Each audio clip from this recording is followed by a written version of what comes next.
সরকারের পারফরমেন্সকে আসলে খুব বেশি মূল্যায়ন আমরা করব না। বিরোধী দলের দায়িত্বই হচ্ছে সরকারের প্রতি চাপে রাখা সরকারকে। আমরা তো কোনো উত্তপ্ত পরিবেশ চাই না। বাংলাদেশে একটা রোগ আছে যে ক্ষমতায় গেলে মানুষ আসলে পুরনো সবকিছু ভুলে যায়। আমাদের এই নির্বাচনের পরে প্রথম ঈদ এবং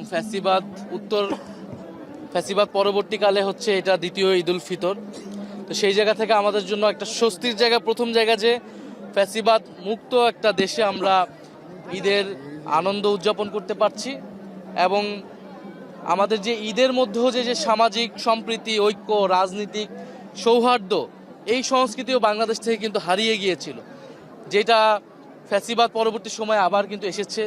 অ্যাটলিস্ট ঈদের দিন দলমত নির্বিশেষে সবাই একসাথে আমরা নামাজ পড়তেছি, সবাই একসাথে আমরা শুভেচ্ছা বিনিময় করতেছি। তো এইটা আমাদের রাজনীতি সংস্কৃতির জন্য একটা ইতিবাচক দিক।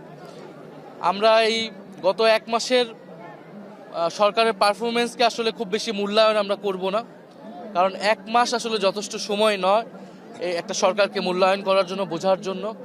এই সরকারের গতিবিধিকে আরও পর্যবেক্ষণ করতে হবে। একটা তো আমাদের হতাশার জায়গা আছে যে সংবিধান সংস্কার পরিষদ সেটা হয়নি, যেটা এই নির্বাচনের পরে শুরুতে এটা হওয়ার কথা ছিল, শপথ নেওয়ার কথা ছিল। তো সেই জায়গা থেকে তো আমাদের সেই সমালোচনা আছে, সেই হতাশা আছে। এছাড়া সরকারের জায়গা থেকে সরকার যে কমিটমেন্টগুলো করেছিল ইশতেহারে, ফ্যামিলি কার্ড থেকে শুরু করে, সেই জায়গায় সরকার দ্রুততার সাথে তৎপর চেষ্টা করেছে। ঈদে আমরা মানুষের একটা ভোগান্তি দেখেছি বাড়ি ফেরাকে নিয়ে, এবং মানুষ মারাও গিয়েছে। এটা আমাদের জন্য দুঃখজনক। তবে এটা আমাদের সবসময় এই একটা ভোগান্তি হয়, যেটা অন্তর্বর্তী সরকারের সময়ে কিছুটা কম ছিল, এবার মনে হয়েছে কিছুটা বেশি। তবে সেটার জন্য আমরা সরকারকে যে খুব দোষ দিব, কারণ সরকার মাত্র এসেছে। আমরা আশা করব যে সামনে আবার মানুষ বাড়ির থেকে ফেরত আসবে ঢাকা শহরে, ঈদুল আজহায় আবার বাড়ি যাবে। এই মানুষের যাতে ভোগান্তিটা না হয় এই ঈদকে কেন্দ্র করে।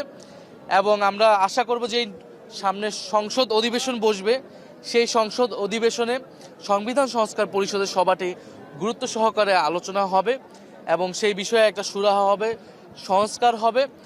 এবং সারা দেশে আমাদের যেই দুর্নীতি, চাঁদাবাজ, সন্ত্রাসের বিরুদ্ধে যে প্রতিরোধ, সেই বিষয়ে সরকার একটা কঠোর ব্যবস্থা নেবে। আমাদের জায়গা থেকে আমরা প্রথম ঈদ আমি আমার এলাকায় করতেছি। এই এলাকার মানুষের প্রতি আমাদের যে কমিটমেন্ট, বা প্রত্যেকটা নির্বাচিত প্রতিনিধি তারা একটা কমিটমেন্ট দিয়েছে, সেই কমিটমেন্টগুলো যাতে আমরা রক্ষা করতে পারি। সংবিধানের বাইরে গিয়ে গণ অভ্যুত্থান হয়েছে সেটাকে, এবং অন্তর্বর্তী সরকার সবকিছু সংবিধানের বাইরে হয়েছে। সংবিধানের আলোকে আমরা এটাকে একটা জাস্টিফিকেশন দিয়েছি 106 দ্বারা।